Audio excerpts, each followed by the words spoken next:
Alors bonjour à tous. Aujourd'hui, on va faire ce sera un cours de transition donc entre ce qu'on a vu, ce qu'on a dit sur la conscience et l'inconscient, et donc la notion suivante qu'on va aborder, c'est-à-dire le désir. Voilà. Euh, la transition est assez logique, hein, vous l'avez peut-être d'ailleurs vu venir. Euh, donc là, on va simplement expliciter ça et puis voir quelles questions sur le désir peuvent avoir été amenées par nos réflexions sur la conscience et l'inconscient. Alors, pour commencer, on va faire un petit rappel sur le développement du cours. C'est toujours bien de voir d'où on vient, et ça vous permet de réviser un peu ce qu'on a pu voir, de vous rappeler un peu les différents éléments. Et puis ça permet de raccrocher le fil et de mieux comprendre pourquoi on parle de ce dont on parle. Et donc de contextualiser le cours qu'on est en train de voir là. Donc, on a commencé au début, euh, quand je suis arrivé fin novembre, on a commencé nos cours sur la technique, puis le travail. En gros, tout ça, c'est la grande notion de la culture, le grand thème de la culture dans le programme de terminale.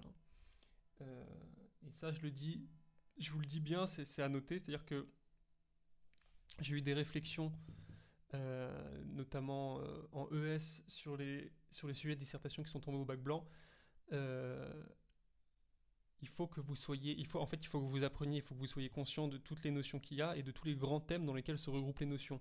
Par exemple, le travail, la technique, l'art, c'est des notions qui font partie d'un plus grand thème qu'on appelle la culture, mais on ne fera pas un cours qui s'appelle la culture. Par contre, ces notions-là font référence, ou plutôt sont inscrites dans le grand thème de la culture. Et ça, je vous invite vraiment à regarder comment est constitué le programme de terminale pour bien comprendre comment sont composés les cours et comment les notions sont regroupées entre elles. Voilà. Donc on a commencé sur la technique et le travail. Donc en deux mots, sur la culture.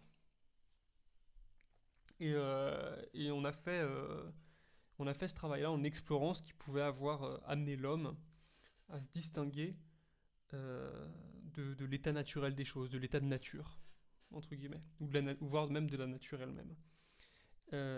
Donc comment l'homme aurait pu créer, en voyant comment l'homme en était arrivé à créer un espèce de monde dans le monde, un espèce de technocosme, fruit de toutes ses œuvres et de tout son travail et de tout son apprentissage technique, et ben on en est arrivé, rappelez-vous, hein, à devoir réfléchir sur la conscience. On s'est rendu compte que finalement, ce qu'il fallait avant tout comprendre et essayer de déterminer, c'est comment on peut, euh,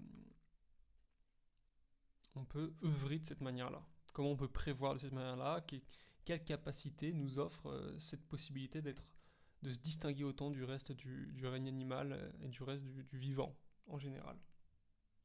Et donc ça nous a amené à devoir réfléchir sur la conscience qui se, qui se pose ou se posait a priori comme un des traits constitutifs de l'essence humaine.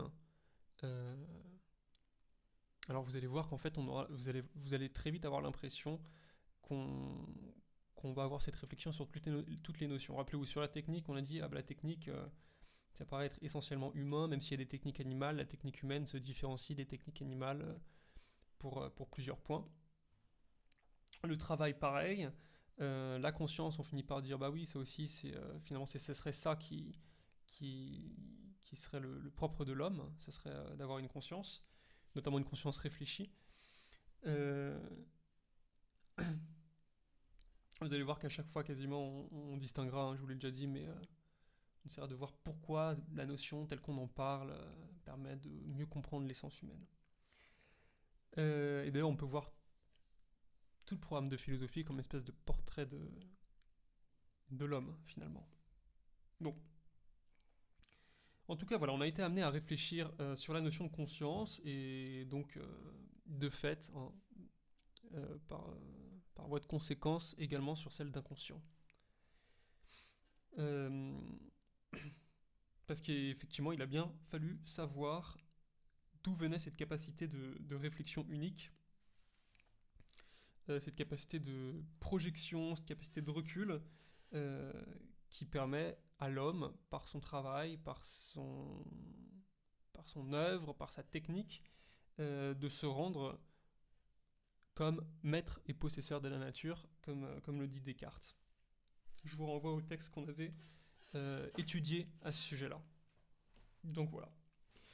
C'est pour ça qu'on étudie la conscience, c'est pour ça qu'est-ce qui nous permettait de nous rendre comme maître et possesseur de la nature. Cette conscience, est-ce que c'était cette conscience là, mais alors c'était quoi dans cette conscience? La raison, la pensée, l'âme. On est devenu aussi à parler de l'inconscient, du coup, en montrant que tout n'était pas de l'ordre de la conscience dans l'activité psychique humaine.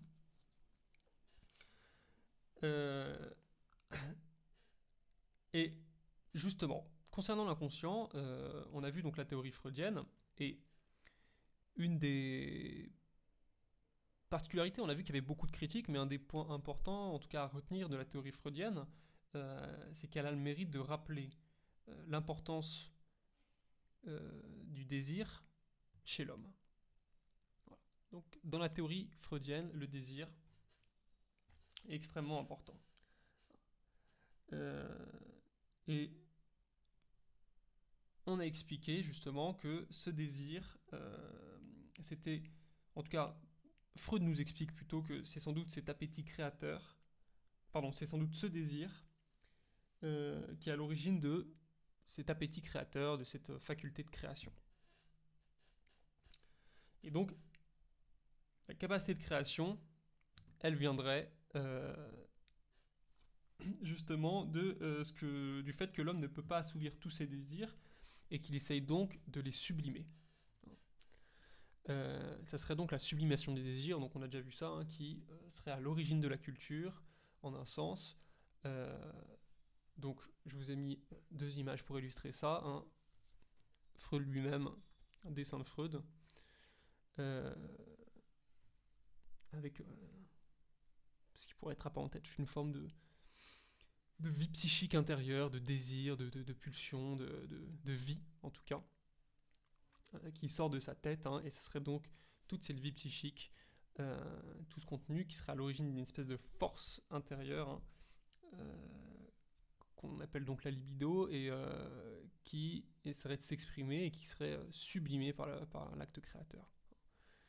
Donc la flèche désigne l'acte de sublimation, et le tableau que vous avez au-dessus, c'est un tableau d'un artiste qui s'appelle Basquiat, voilà, et qui représente bien justement, à mon avis, par les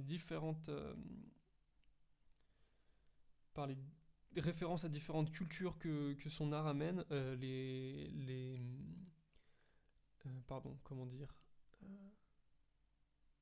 pulsions à l'origine de l'art. En plus, c'est des couleurs vives, c'est un trait brut, c'est un dessin violent, une peinture violente, sans tabou, sans limite, qui peut, à mon avis, bien refléter justement cette idée de sublimation des pulsions.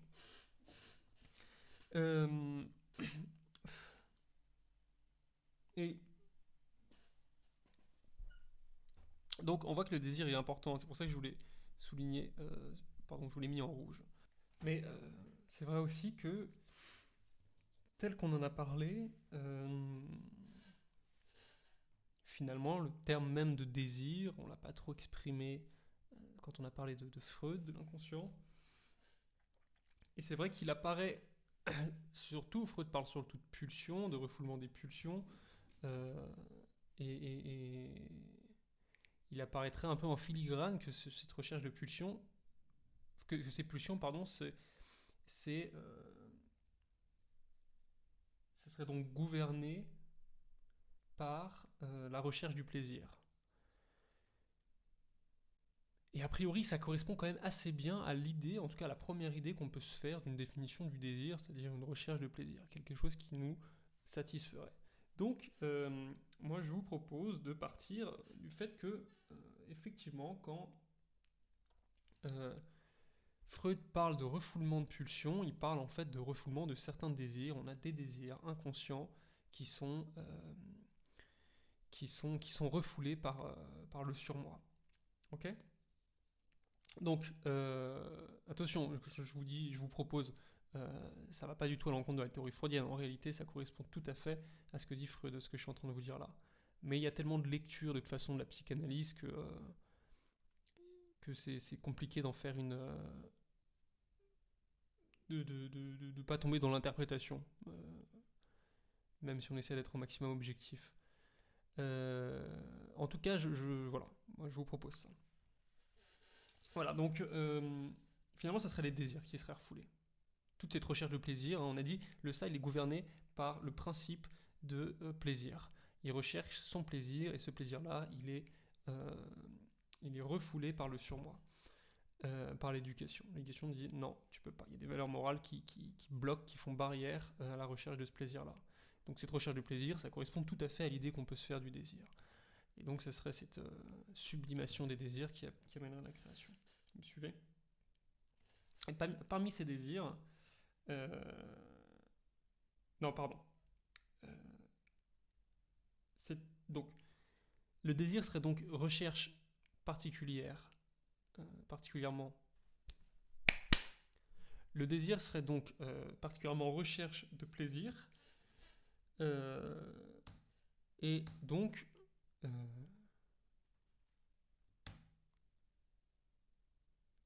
désir refoulé, ça équivaudrait quelque part à une satisfaction refoulée. En tout cas, c'est la question qu'on pourrait se poser.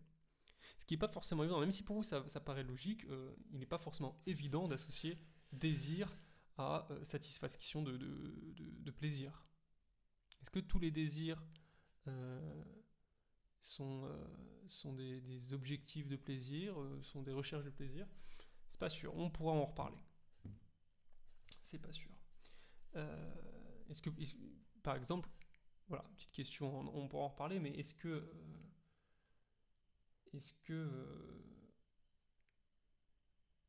le désir pour un suicidaire de mettre fin à ses jours, c'est une recherche de plaisir? C'est pas évident. Est-ce que le désir pour un alcoolique en plein craving d'alcool, de boire 1 litre de whisky, est-ce que c'est une recherche de plaisir? Pas sûr non plus. Bon, en tout cas, on peut se poser cette question-là. Est-ce que du coup, désir refoulé, ça serait égal à une satisfaction refoulée? Donc, je vous laisse noter que particulièrement chez Freud, le désir prend la forme de la recherche d'une satisfaction, virgule, d'un plaisir. Voilà. Et plus souvent encore, ce désir prend la recherche de la satisfaction d'un plaisir sexuel, toute cette énergie désirante, si vous voulez, elle pourrait constituer ce qu'on a appelé justement plus avant dans le cours la libido. Donc cette énergie psychique primordiale qui serait à l'origine de tous nos actes créateurs, de tout notre mouvement intérieur. Ça serait finalement une espèce de grande marmite de désir qui serait vivante, qui bouillonnerait. Et parmi ces désirs, justement, j'en profite pour vous parler d'un désir refoulé qui serait un double désir refoulé plutôt qui serait commun à tous les hommes, que Freud appelle le complexe d'Oedipe, dont vous avez probablement déjà entendu parler, et qui serait constitutif de beaucoup de névroses quand mal gérées pendant l'enfance. Voilà, on va revenir là-dessus pendant cette transition parce que c'est quelque chose dont je voulais vous parler, je voulais évoquer avec vous le complexe d'Oedipe, c'est plus pour votre culture générale, donc on en profite, ça fait un cours un peu moins lourd que d'habitude, où on n'est pas tout le temps en train de réfléchir. Et donc on va revenir sur le complexe d'Oedipe. Donc un exemple, le complexe d'Oedipe. Je vais vous faire le résumé de l'histoire. L'histoire d'Oedipe, vous la connaissez sans doute, on la voit parfois dès le collège. Pour ceux qui ne la connaîtraient pas, il me semble, même pour ceux qui la connaîtraient, il me semble important de refaire un point, et donc je vous propose un petit résumé. Donc déjà, première chose à savoir, c'est que le mythe d'Oedipe, il a été repris maintes et maintes fois, c'est extrêmement célèbre, et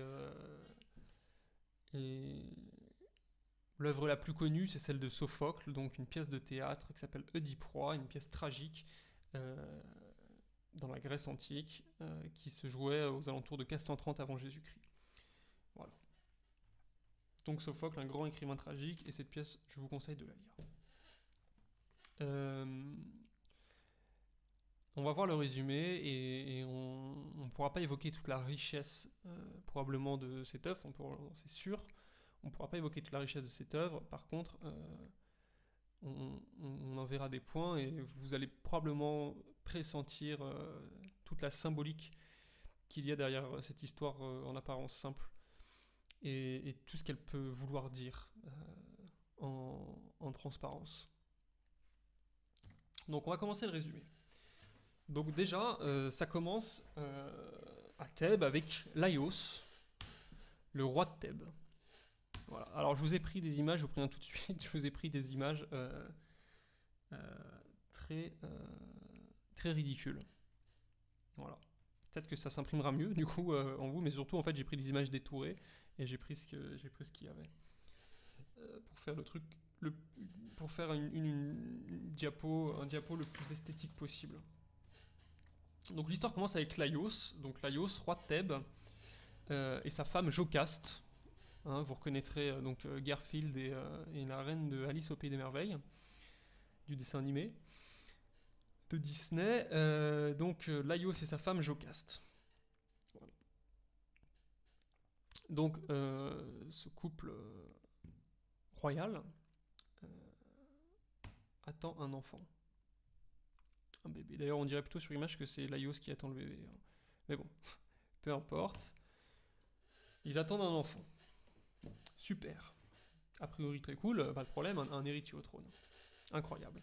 Sauf que, en fait, Laïos a eu une malédiction, et l'oracle, il me semble que c'est l'oracle, en tout cas on lui annonce que son enfant va le tuer. C'est la prophétie est annoncée. Donc le bébé qui est annoncé à naître, l'oracle dit, bon bah s'il naît, il te tuera. Ok. Et donc, pour échapper à son destin, Laïos prend peur et il se dit, bon bah, très bien. Et quand le bébé naît, il ordonne en fait à son serviteur d'aller l'abandonner dans le désert, d'aller le tuer en fait. Voilà. Donc, le bébé va être abandonné dans le désert. Ok. Finalement, le serviteur veut amener le bébé dans le désert, alors je ne sais plus exactement pourquoi, mais il me semble que, en tout cas, ce qui est important, les détails de l'histoire, peu importe, mais le bébé passe d'un serviteur, donc le bébé, à un berger. Il y a un berger qui récupère l'enfant et qui le remet lui-même, le berger, il ne sait pas quoi faire de son enfant, il le remet au roi Polybe. Voilà. Vous comprenez, donc on a l'enfant de Laïos, le serviteur doit le mettre dans le désert, il le confie à un berger qui le remet au roi Polybe. Et le roi Polybe, lui, il décide de l'adopter et il lui dit, tu t'appelleras Oedipe. Oedipe, ça veut dire pied gonflé, parce que,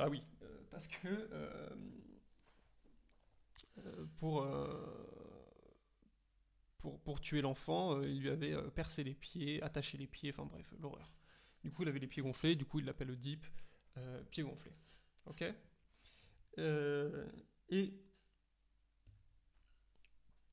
Oedipe, qui n'était qu'un bébé, ne se rappelle pas de tout ça, évidemment, il grandit, il devient un homme, et encore une fois, désolé pour ces images, hein, et donc Oedipe grandit, et donc il vit sa vie auprès de ceux qu'il croit être sa vraie famille. Donc il est persuadé, lui, de grandir au sein de sa vraie famille. Il pense que le roi Polybe est son père, etc. Mais encore une fois, un jour, alors qu'il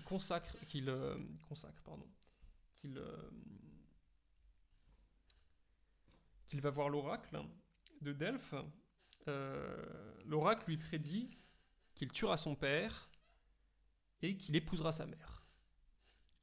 Et donc il lui prédit un funeste destin.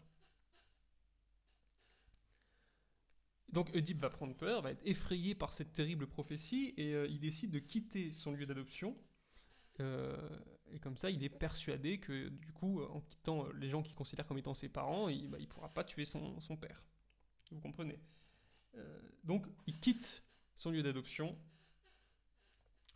persuadé qu'il évitera ainsi son destin tragique. Il s'en va sur les routes, le petit Oedipe. Et alors qu'il est donc en vagabondage, il rencontre par hasard Laios, son père. Sauf qu'il ne sait pas que c'est son père, et Laios ne peut pas reconnaître l'enfant qu'il a voulu abandonner dans le désert alors qu'il était à peine nourrisson. Alors qu'il était encore nourrisson. Et donc, une dispute s'ensuit entre les deux personnages, entre Oedipe et Laios, et Oedipe tue Laios. Parricide, c'est le premier présage qui s'est réalisé. Mort de Laios. Je vous fais les grandes étapes. Ensuite, après cet événement, Oedipe, toujours ignorant d'avoir tué son père, rencontre le Sphinx, qui terrorise les populations. Il résout l'énigme du Sphinx. Bref, ça ne nous intéresse pas particulièrement, même s'il y a plein de choses encore à dire sur la symbolique du Sphinx, etc. On va aller vite. Alors, il résout l'énigme du Sphinx, et ça lui vaut d'être déclaré roi de Thèbes. Et rappelez-vous, le roi de Thèbes, c'est justement Laios qu'il vient de tuer. Il est déclaré roi de Thèbes, et donc, à ce titre-là, il prend donc la place de son père mort, et épouse sa propre mère, Jocaste. Donc, la prophétie est accomplie, et Oedipe vient d'effectuer la deuxième partie, c'est-à-dire l'inceste. Donc, il a tué son père, il a épousé sa mère, tel que l'avait prédit l'oracle. Après ça, évidemment, une série de malheurs s'abat sur Thèbes, la peste ravage la ville, et Oedipe, qui devient finalement conscient de ses véritables liens avec Jocaste et Laios, se crève les yeux et se condamne à l'exil, donc retour dans le désert. Voilà les étapes importantes. Il est intéressant, il y a plein de symboliques. Par exemple, le fait qu'il se crève les yeux à la fin. Alors, ça peut évidemment être vu comme une manière de se voiler la face, de ne pas regarder la réalité de ses actes. Et Carl Jung a pu écrire là-dessus, justement, le fait d'affronter ses propres démons, finalement. Bon, en tout cas, ce qu'il faut retenir de cette histoire, c'est que Oedipe, inconscient de ce qu'il était en train de faire et persuadé qu'il était maître de ses actes, a finalement accompli la prophétie alors qu'il essayait sans cesse de l'éviter. C'est-à-dire qu'il a quitté la terre qu'il pensait être la sienne, celle de ses parents, celle de sa famille, pour ne pas voir cette prophétie se réaliser, et c'est justement parce qu'il l'a quittée pour l'éviter que la prophétie s'est réalisée. C'est-à-dire que s'il avait accepté de regarder la réalité, s'il ne s'était pas crevé les yeux dès le début finalement, et juste accepté d'être qui il était, il ne se serait rien passé. Si après la prophétie de l'oracle qui lui avait dit tu tueras ton père et t'épouseras ta mère, il s'était dit non, je ne le ferai pas, et qu'il s'était dit non, ça n'arrivera pas parce que je n'en ai pas envie, il serait resté probablement chez lui et rien de tout ça serait arrivé. Bon. C'est pas la lecture grecque a priori, hein, mais d'ailleurs Sophocle nous donne un aperçu de la lecture grecque. Sophocle, donc, qui est à l'origine de la pièce, il écrit quand même ayant ton sort pour exemple, ton sort à toi, ô malheureux Oedipe, je ne puis plus juger heureux qui que ce soit parmi les hommes. S'il y a une phrase qui est plus tragique que ça, j'aimerais la connaître. Donc je ne puis plus juger heureux qui que ce soit parmi les hommes. Je trouve cette citation intéressante, donc elle décrit bien la situation, le destin tragique, mais destin tragique, pas simplement d'Oedipe en fait. On parle bien du sort de toi, ô malheureux Oedipe, mais Sophocle dit bien qu'il ne peut plus juger heureux qui que ce soit parmi les hommes. Est-ce que ça serait pas le destin de tous les hommes, justement, d'avoir inconsciemment, d'être inconsciemment poussé? C'est pas d'avoir inconsciemment l'envie, mais c'est d'avoir ce désir inconscient, cette pulsion inconsciente de tuer son père et de faire l'amour à sa mère. En gros, c'est ça. C'est la question, et donc on va voir justement l'interprétation psychanalytique, l'interprétation que fait la psychanalyse de ce mythe. Il faut savoir que le mythe d'Oedipe, là, tel qu'on vient de voir, donc c'est repris par Freud, c'est ce qu'il appelle le complexe d'Oedipe. Complexe d'Oedipe, hein, vous pouvez vous renseigner là-dessus, mais je pense que vous connaissez déjà de nom. C'est tellement c'est connu, et c'est vraiment un des pans majeurs de la théorie psychanalytique. Alors, on va voir justement une interprétation très générale de ce mythe. Et donc, effectivement, pour Freud, ce texte, il fait état d'une symbolique d'ailleurs à peine voilée, hein, sur un désir universel, et d'ailleurs est conflictuel, hein, parce que c'est pas un désir qu'on a envie consciemment de réaliser.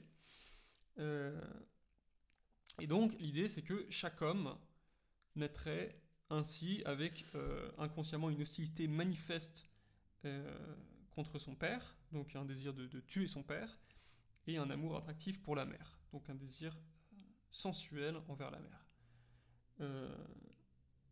Alors j'appuie sur le fait qu'il s'agit bien des hommes, et pas des femmes. Il existe un complexe équivalent pour les femmes qu'on appelle le complexe d'Électre, qui est beaucoup moins connu, hein, ce qui illustre d'ailleurs encore une fois le déséquilibre de l'intérêt porté par la psychanalyse au sujet féminin, bien que ce soit d'ailleurs des malades femmes qui étaient à l'origine des théories de psychanalyse.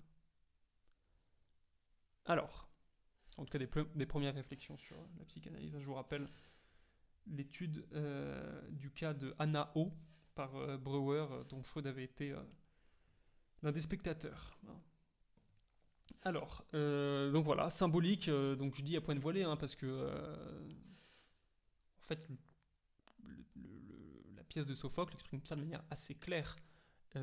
C'est dans le texte, le fait qu'il tue son père et qu'il soit attiré envers sa mère, c'est concret, c'est pas une métaphore.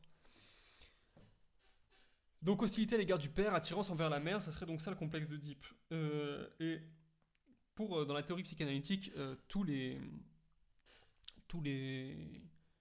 hommes donc naîtraient avec ce complexe-là en eux, et ça serait la mauvaise gestion de ce complexe justement pendant l'enfance, pendant le développement de l'enfance, qui serait à l'origine de nombreux troubles, de nombreuses névroses, que évidemment la cure psychanalytique se propose de résoudre, de réguler.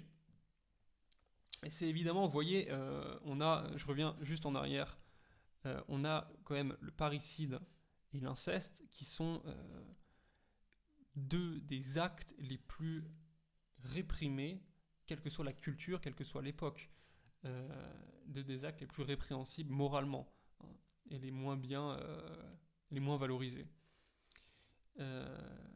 Alors, et c'est compréhensible, puisqu'il s'agit de parricide et d'inceste, il s'agit dans les deux cas, il s'agit de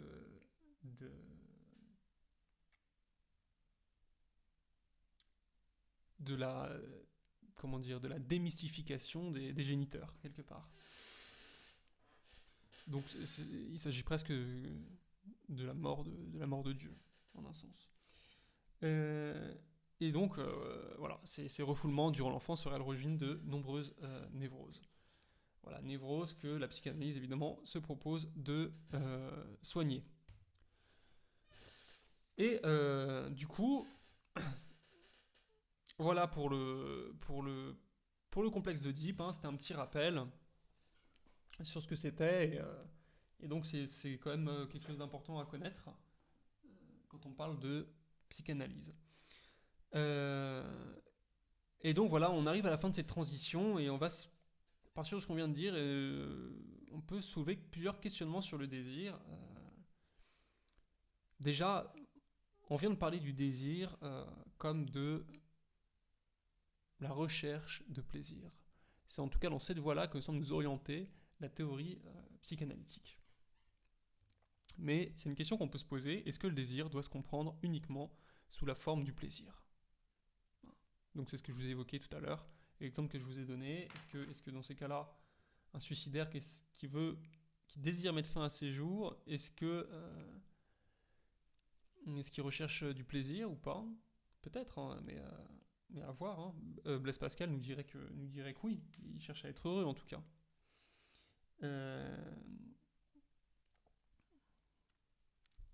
Doit-on voir dans le désir la source de tout déploiement créateur, la source de toute création, hein? Doit-on y voir l'énergie vitale par excellence? Est-ce que, comme le dit Freud, ça serait ce refoulement des pulsions qui serait à l'origine de toutes nos créations?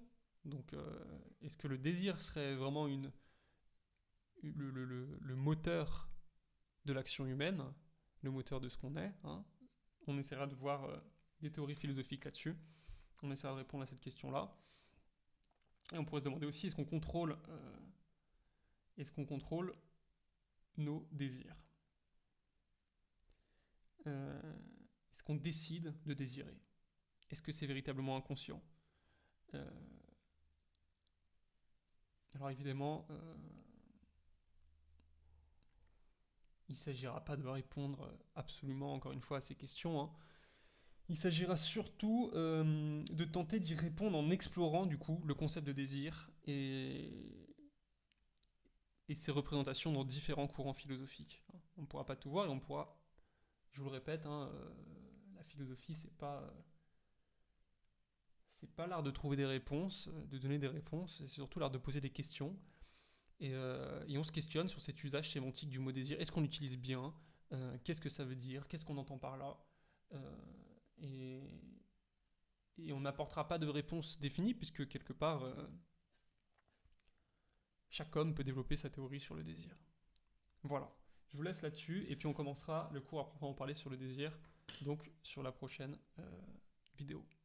Bonne journée, bon courage pour la suite et pour vos autres cours. Au revoir.